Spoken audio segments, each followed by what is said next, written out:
All right. Welcome to a very special, weird, and hopefully interesting episode of Middle School Music.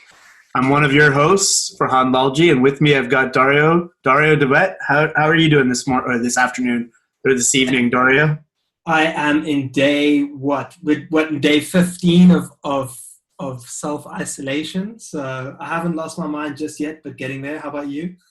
Yeah, I mean it's dangerously close on some occasions, but it is what it is. We're making the most of it, and I think the fact that so many people are doing it together, are kind of feeling it together, is hopefully a sign of that we're going to come out the other end stronger and hopefully all right. Yeah, I agree. I think at least there's some good content out there on the music side to keep us sane. Today's been a good release date. I think it's been quite interesting that some artists have chosen to pull back on their release campaigns, and others have chosen to push ahead. I guess you and I haven't really caught up too much about this stuff during the week. What are your thoughts on that? Yeah, I mean it's been a while since our last recording, where kind of the pandemic was just kind of starting, and we weren't quite sure. I mean, the last time we recorded, we were actually in a studio, in a podcast studio, kind of recording it, and people might be able to tell probably from the audio quality of whatever recording we end up pushing out that we are doing this over a virtual connection. Thank you to Zoom and Apple's GarageBand rather than our usual hosts for this recording.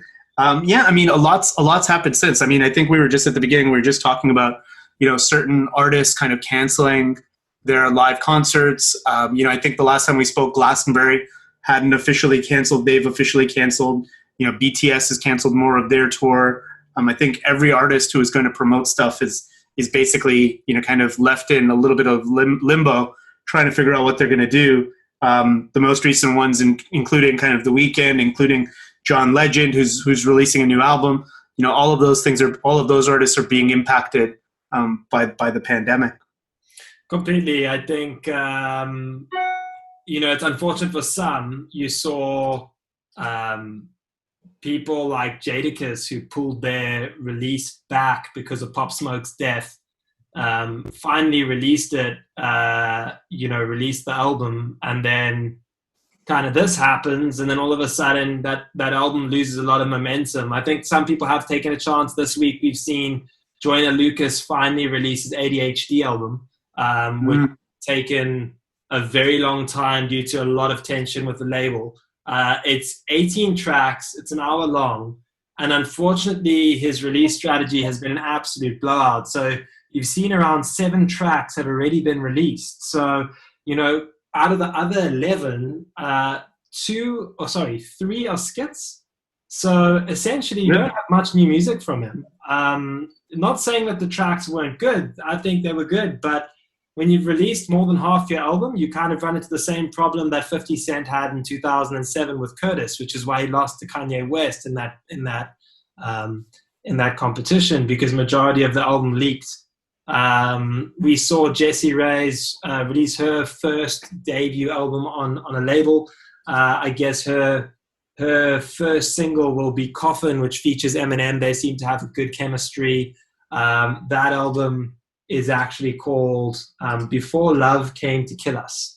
It's 46 minutes, 14 tracks. It's got features from Black as well as Eminem. It's a very introspective album. I think it's very personal. I read a post on her Instagram talking about how she actually delayed the album so that she could make sure that it was perfect and really reflected her life and her views. And I appreciate introspective music. I think it takes a lot for people to put themselves out there and be vulnerable.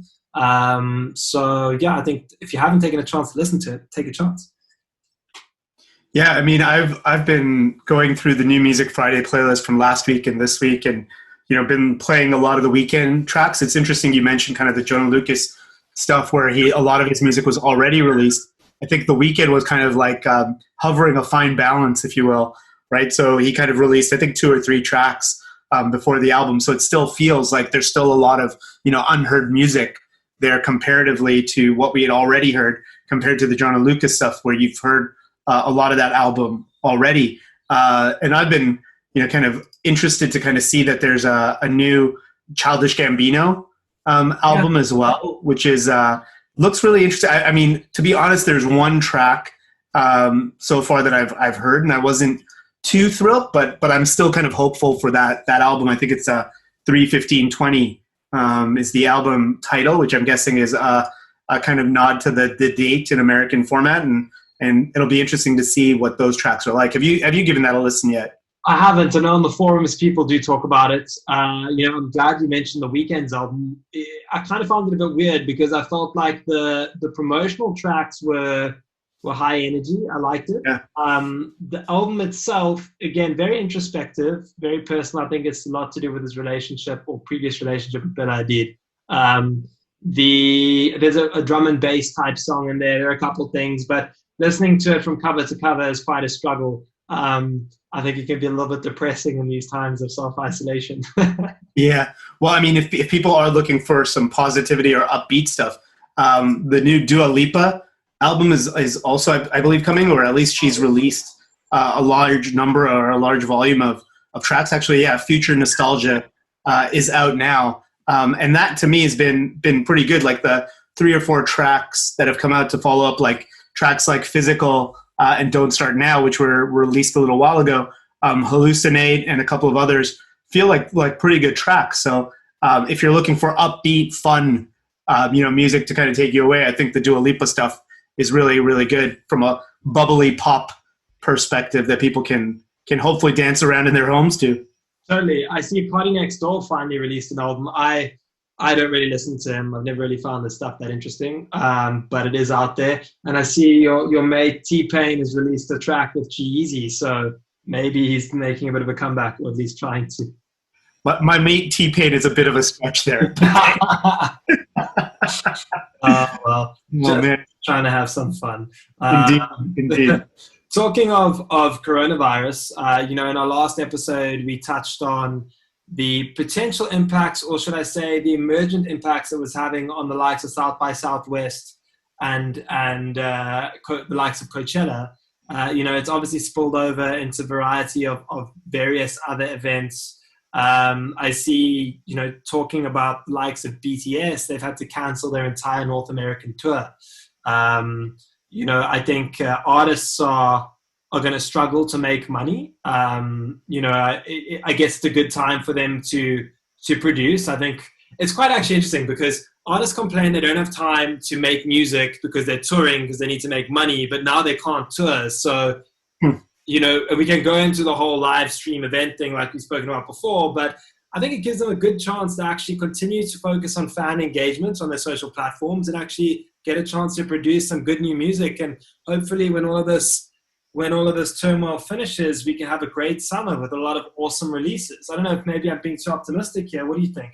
No, I think you're right. I mean, I think we like to talk about the baby boom that could come as a result of this, or the divorce boom.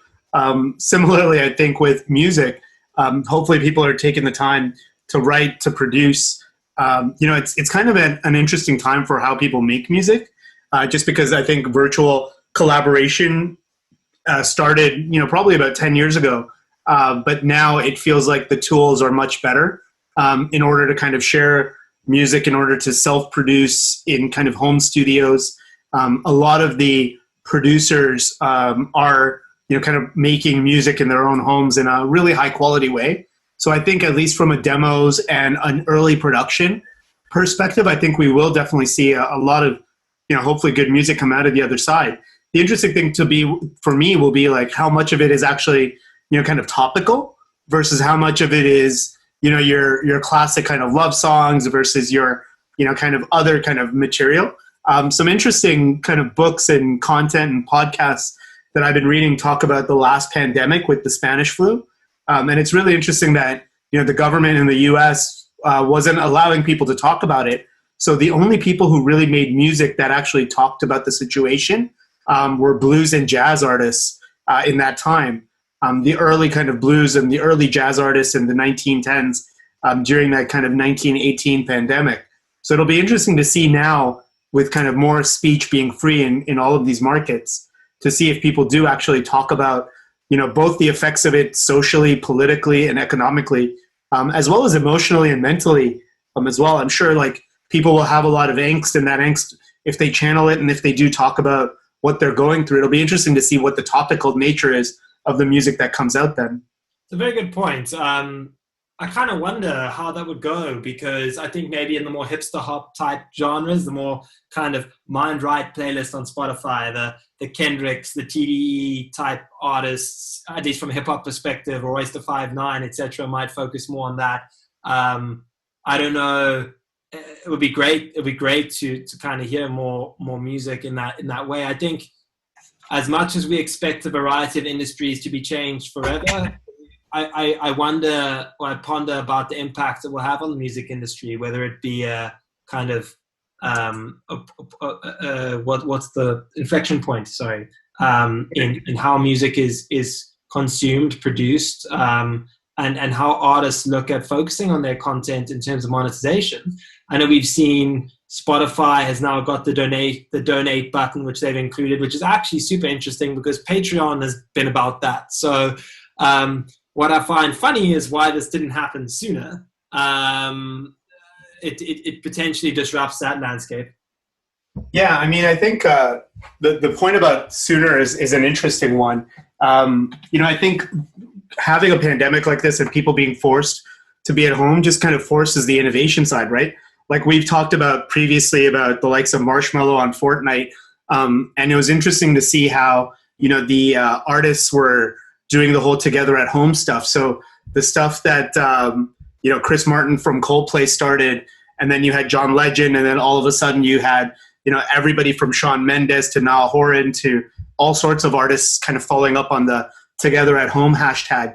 Now it'll be interesting to see if that gets monetized, right? So if you can turn those kind of home concerts on Instagram into actual monetized content, I think that will be really fascinating to see if that kind of makes up any income. Because if you think about it, you do 20,000 people a night in London's O2 Arena, or you're able to get millions and not have to kind of like do all the road setup or the stage setup or whatever. So, from a net margin perspective, I wonder if the economics will make sense for artists to be able to do more of those kind of things now that they're being forced to initially, and if that will kind of be the way, at least kind of a viable means for artists to make income, leveraging the technology that they're having to do kind of right now. It's one thing for them to kind of like shout out charities. It'll be another thing if they can actually monetize it for their own personal gains. Yeah, I agree. I think it's a very unique time. I think, we talk about the GFC, or the global financial crisis in 2008, and you've got the dot-com bubble, or these events, and those events were typically financial services driven events. And I mean, the impacts were dire. And then you look at the US joblessness report that was released yesterday, and you just go, wow, this is a whole nother sphere, because it's impacting people holistically, and the trickle-down effects on the consumption of media and entertainment, and in particular music, and how that impacts the likes of live performances. You were just mentioning to me earlier, Farhan, about how, you're starting to actually see, based on our previous episode, how live events are starting to emerge. And you've got the likes of Chris Martin that was putting together, maybe fill the listeners a little bit in on that. I remember you sharing that with me. Yeah, I was just saying that like Chris Martin, John Legend started with the whole kind of element of together at home is the hashtag. They did it on Instagram Live. And now you're seeing kind of the other artists, the Shawn Mendes and the Niall Horans. Kind of I think it started because artists were bored. And then they collaborated with some of the charities that were looking to kind of monetize that. And the point that I was just making earlier is just that it'll be interesting if it transitions, right, from together at home, because, it's early stages of the pandemic, to once people are able to kind of gather and socialize together again. It'll be really interesting to kind of see if, kind of artists can monetize that channel for themselves in the future. I think they can. I think they will. I think there will be alternatives. I think you won't see the death of the tour or the death of the festival, at least anytime soon. But I do think, people will take this advantage or take this kind of situation to their advantage, and will kind of modify behaviors. I mean, we're seeing that in education. We're seeing that in healthcare, collaboration around research. So it does kind of bear to reason that you would also see this in the way people monetize their artistry, right? Now, whether it's, kind of how that evolves from like smaller club dates for smaller artists versus kind of your big concert type or big stadium touring types, right? It'll be interesting to see who's able to monetize it in a more effective means over the longer term. Yeah, no, I agree. I think it will be interesting to see how people, what their so-called quote unquote risk appetite is when it comes to getting out into the world again and going to festivals and going to big concerts. And it's funny because, we traditionally talked of, in multiple episodes, we talked about stadium artists and, the likes of the Chris Martins and the Coldplays, but now there's a growing case for this kind of very personal, localized, intimate performance from that aspect, which is really cool. Something which I mentioned to you, and I'm sure a couple people have been sent this, but there's this kind of WhatsApp chain going around of a band, I believe, called Pentatonics. Pentatonics, yeah, Pentatonics. They're a great kind of a cappella group. This is it's supposedly 8D technology, and you listen with your brain and not your ears when you put headphones in. Now, I thought this was some like weird joke, where there'll be some hidden agenda, but actually you do feel the music from outside. It's almost as if you're in a live concert venue. Really? Yeah, it's awesome. I think, if you ever position this, it's a great time to market. And it's really great to see that we're finding new forms of innovation in the industry. I kind of look forward to seeing how this evolves over time. Whether it's a gimmick, I don't know. But then again, we want to know how long we're going to be in quarantine for. How long is a piece of string? Yeah. So you could find some really good bits of innovation there. So on that note, Dario, maybe we should kind of wrap up after this, but maybe just talking a little bit about how we're coping, right? So, like what I mean, I'll tell you some of my kind of coping strategies and some of the things around, with music, having, 4 distinct tastes for music in the house, right? For us, it's a bit of a challenge, right? Like, so one of the things that we're going to try to do this weekend is make a family playlist, a morning family playlist, where we're all going to add tracks that, we all like, and then we're going to just put it on Spotify and shuffle. And then every week we'll be able to kind of come back to it. But I'm using Fridays as kind of new music days and Saturdays as old school education days. Okay. And Sundays as my prep days. As I was telling you earlier, I think scheduling and trying to have some kind of routine is definitely helpful towards kind of like counting days or getting through weeks on that side. I think it's really difficult to just kind of, argue over who gets control of the music in which room. So we're trying to kind of like collaborate and kind of add to each other's kind of musical taste, but also give each other space to listen in this house. I wonder if you've got any tips as somebody. I mean, are you trying to spend the time going through back catalog? Are you just looking at new music? How are you kind of engaging with music over this time? I like that approach, by the way. It's really cool. It makes it exciting. I think for me, really, it's just about how I'm feeling at the time. It's kind of weird. I think, today, for example, admittedly, new music's out. So I'm like, oh, new Joyner Lucas album, going to listen to that when I train, or this is interesting. I want to hear what Jessie Reyez is talking about. I've heard a lot about this album. Otherwise, I sometimes go on repeat. I think it's important to listen to stuff that is more high energy and kind of less thought-provoking, more high energy. I think there's a time and a place for everything, of course. But for me, really, it's about trying to ensure you're maximizing your productivity levels, considering we were both fortunate enough to be able to be uninterrupted in terms of work. And it's important, though, to ensure productivity is maximized considering the constraints we live in. Just like everyone else in the world right now. I think in terms of some of the introspective stuff, it's more on a chill basis. I've been listening to a lot of Russ. I really, really like what he's doing. And I also actually, talking of music, like to listen to a lot of YouTube interviews of artists. It's really great understanding the rationale for why they put records out. And I think that for me though, the difference is I'm kind of by myself here. So, I can't really play music roulette, unfortunately. But overall, it's good to, as I say, keep listening to what you're interested in. The back catalog stuff is quite interesting you ask, because I go through phases where I'm like into it, and then I get over it, and then I look for a bit of new stuff, and there's not much new stuff, and then you go back. So you're kind of dipping in and out all the time. Yeah, that's really interesting. I mean, I wonder if, and I hadn't discussed this with you before the podcast, so I'm curious to hear your take, but I wonder if this week, if we update the Spotify playlist with just some upbeat tracks that we're listening to, maybe at this kind of time, it'll also help some other people if we're kind of curating a list of musics with positivity to hopefully help everybody kind of get through this time together. And maybe we could do that on an ongoing basis as long as, we're in quarantine.